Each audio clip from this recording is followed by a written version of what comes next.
আলোচনা শুরু করার আগে একটা কথা না বলেই পারছি না। সুবহানাল্লাহ। আসলে এই নাহিদ যখন তিলাওয়াত করার জন্য ঘোষণা করতেছিল, অনেকের মুখের মধ্যে আমি বিরক্তি দেখছি। মানে এখন এত রাত হয়ে গেছে, আবার তিলাওয়াত পাগড়ি হারি হুজুরে কখন দিবে। সত্যি কমু সুবহানাল্লাহ, আমি যাই বলি না কেন, যাই বয়ানি করি, আমার কাছে মনে হইতেছে এই নাহিদের তিলাওয়াতের চাইতে অনেক কমই হবে। আমি যাই বলি, একেবারে যত সুন্দর বয়ানি করি, আমি সিরিয়াসলি বলে আমার তিলাওয়াতটা থামাইতে ইচ্ছে হচ্ছিল না। মাশাআল্লাহ, সত্যি ভালো লাগছে না? মানে একে তো হইলো অল্প বয়স, দারাজ কণ্ঠ এবং টোন, কণ্ঠের সাথে সাথে টোনটা যে ছিল শোনার মতো। সুবহানাল্লাহ। আল্লাহ তাকে একজন ভালো মর্দে মুজাহিদ, আলেম, দায়ী হিসেবে কবুল করুক। শুধু হাফেজ পর্যন্ত সীমাবদ্ধ না থাকুক। আমাদের দেশের অনেক হাফেজ সাহেবরা আল্লাহ মাফ করুক। মনে কষ্ট নিচ্ছেন না তো? আমি তো আলোচনার আগে একটু কথা বলেই নেই।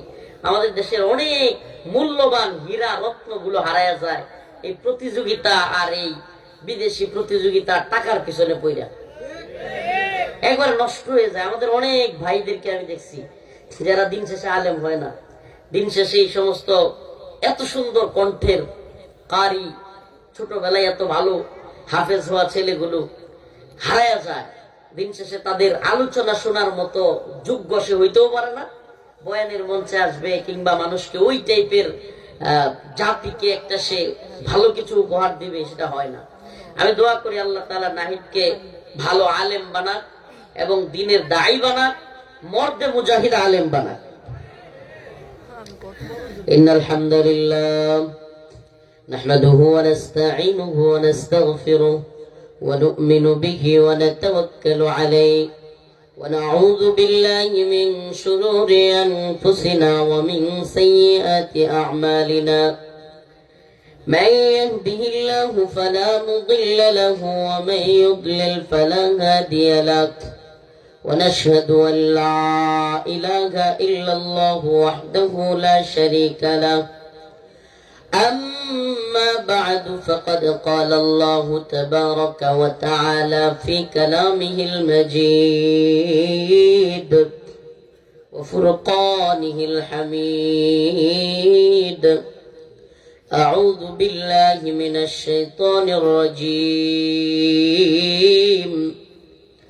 بسم الله الرحمن الرحيم. إن الله اشترى من المؤمنين أنفسهم وأموالهم بأن لهم الجنة يقاتلون في سبيل الله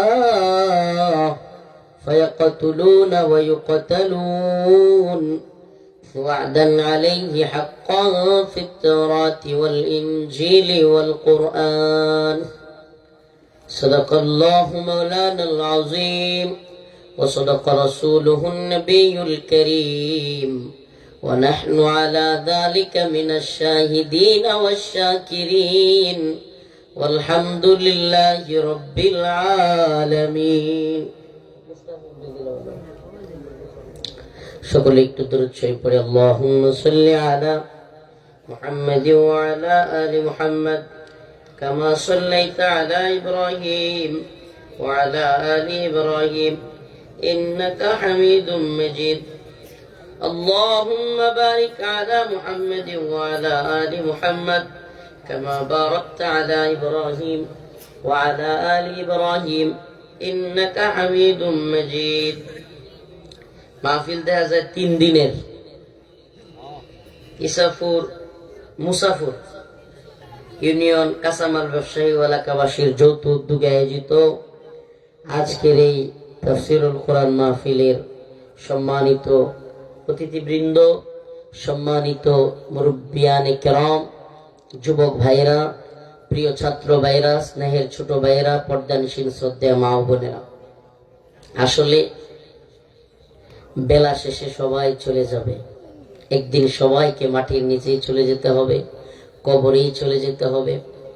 ওই দোলনা থেকে নিয়ে কবর পর্যন্ত লম্বা একটা সময় আপনাকে আমাকে আল্লাহ রাব্বুল আলামিন যে হায়াত দিয়েছেন, এটা কোনো না কোনো ভাবে আমাদের জীবন থেকে চলেই যাবে।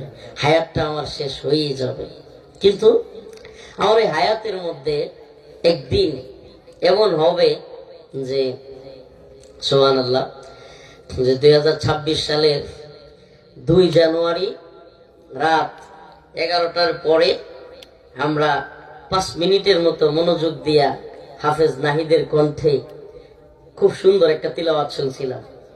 যারা একটু বিরক্ত হয়েছিলেন মনে মনে তওবা করেন, মনে মনে তওবা করেন। সুবহানাল্লাহ।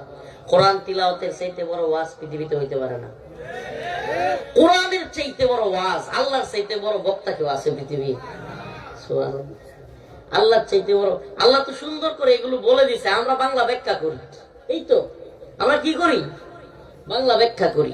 আমাদের বাংলা ব্যাখ্যা যদি কোরআনের সাথে না মিলে এই কথার কোনো মূল্যই নেই, গুরুত্বই নেই, 2 টাকার দাম নেই।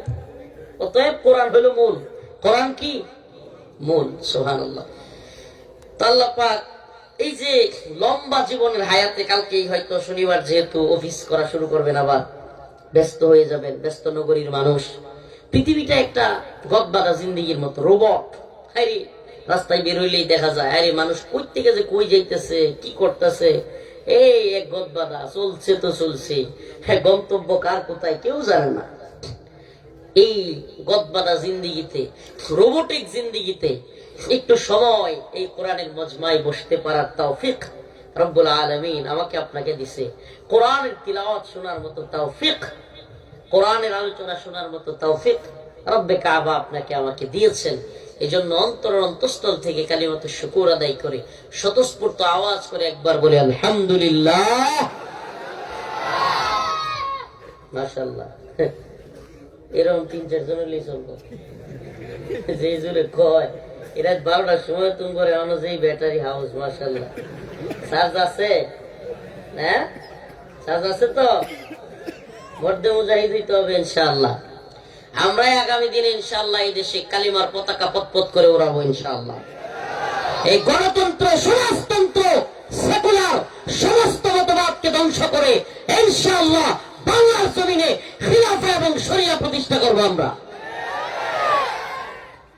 রাজি আছেন তো ইনশাআল্লাহ? কোন একদিন এদেশের আকাশে কালেমার পতাকা উড়বে, কোন একদিন এদেশের আকাশে কালেমার পতাকা উড়বে, সেদিন সবাই খোদাই বিধান পে দুঃখ বেদনা ভুলবে। ওই মাগুরের আসিয়ার আম্মার ছোট্ট দর্শিতা আসিয়ার নিয়ে আর কান্না করতে হবে না। 1 সপ্তাহের মধ্যে আসিয়ার দর্শনকারীকে মৃত্যুদণ্ড দিয়া জাগায় মামলা ডিসমিস। শরীফ উসমান হাদির পরিবারকে বিচারের জন্য ধারে ধারে ঘুরতে হবে না। শরীফ উসমান হাদির বন্ধু বান্ধবকে আন্দোলন করতে হবে না। যদি কোরআনী শাসন প্রতিষ্ঠা হয়, সাথে সাথে বিচার খালাস। স্টেডিয়ামের ভিতরে হাদির খুনিকে ধইরাই না ফাঁসি দেওয়া হবে, শুট করে দেওয়া হবে, বিচার সেখানেই শেষ।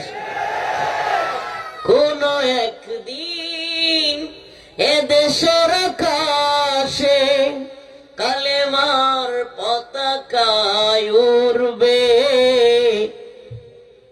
মনের মধ্যে তামান্না আছে তো? আছে তো? আর যদি তামান্না না থাকে, আগামীকালকে আমনের পোলাটাও মেরে যাবো, মাইরা লাইবো, নাউজুবিল্লাহ। আল্লাহ না করো আপনার আমার ভাইকে মাইরা ফেলবে। হাই রে বাবা রে বাবা। মরার পরে থানায় যাও, ঘুরতে থাকো, নেতা খুঁজো মামলা করবার জন্য। এরপরে মামলা করলাম, এই থানা থেকে দেখা যাবে আসামি ধরার একটা বিড়ম্বনা, টাকা খায়া আসামি ধরতে চায় না, এমন বিড়ম্বনা চলতে চলতে 1-1.5 বছর যাওয়ার পরে এবার আইছে চার্জশিট। এবার কি চার্জশিট? 2 বছর যাওয়ার পরে চার্জশিট দিল। এই 3-4 বছর, 5 বছর, 7 বছর, 8 বছর গেছে গা। সাক্ষী, এই একটার পর একটা সাক্ষী, এই সাক্ষী আসে না, ওই সাক্ষী আসে না। 10 বছর সাক্ষ্য টাক্ষ্য করাইয়া মামলার একটা রায় হয়েছে, কি হয়েছে? এই রায় হইলেই কিন্তু কার্যকর হয়ে যাবে না। এইবার রায়ের বিরুদ্ধে আসামি পক্ষ আপিল করবে। কি করবে? আপিল। 10 বছর পরে রায়ের বিরুদ্ধে আপিল। এবার আপিল শুনানি আরো 2-3 বছর যাইতে যাইতে এইবার আবার আপিল শুনানি শেষ। এইবার আসামি পক্ষ আবার লিপ্ট আপিল। কি নামগুলো দিছে কি শয়তানের দলে। আবার এগুলোরে আবার হাতে এরকম ভাবে ফাঁস করে হাইরে সংসদে গিয়ে আমি শপথ করেছি যে এই শয়তানি আইনগুলোকে রক্ষা করবার জন্য যা করা দরকার তাই করব। প্রয়োজনে যারা এই আইনের বিরুদ্ধে যাইবে মাদানী সাহেবদেরকে প্রয়োজনে জেল দিব, ফাঁসি দিয়ে দিব। শয়তানের দল আইন করছে, মার্ডার হয়েছে আজকে 2026 সালে, 2036 সালে গিয়া রায়, 39 সালে গিয়া আপিল, 41 সালে গিয়া লিপ্ট আপিল, এরপরে রিভিউ, এরপরে আরেক শয়তানি রাষ্ট্রপতির ক্ষমা। রাষ্ট্রপতির বাপেরে মারছে না, আমার বাপেরে মারছে, রাষ্ট্রপতি কেমনে ক্ষমা করে? একবার চিন্তা করছেন এই শয়তানি আইনগুলো নিয়ে? আমি বিচার, যারা বিচার নিয়ে পড়াশোনা করে, আইন বিষয়ে পড়াশোনা করে, এদের সাথে পর্যন্ত বলছি ভাই আপনারা কখনো এগুলো চিন্তা করেন? এই শয়তানি আইনগুলো নিয়ে একবার চিন্তা করছেন? এটা মানুষ বিচার চাইতে গেছে। আমি এমন অনেক বিচার প্রার্থীকে দেখছি যারা মামলা করছে আর আদালতে যাইতে যাইতে যাইতে যাইতে ক্লান্ত হইয়া লেঙ্গা হইয়া এক পর্যায়ে করা আমার বিচার ধরতে নেই, পার যাইতে পারবো না। একবার একবার কখনো সুস্থ বিবেক নিয়ে চিন্তা করছেন হাই হাই এগুলো কিসের আইন? এগুলো কিসের আইন? একটা ছেলে তার বাপের বিচার চাইতে চাইতে বুড়া হইয়া হের ছেলে বেলে হয়ে গেছে, এখনো বাপের বিচার হয় না। আল্লাহ আমাদেরকে বুঝার তৌফিক দান করুক।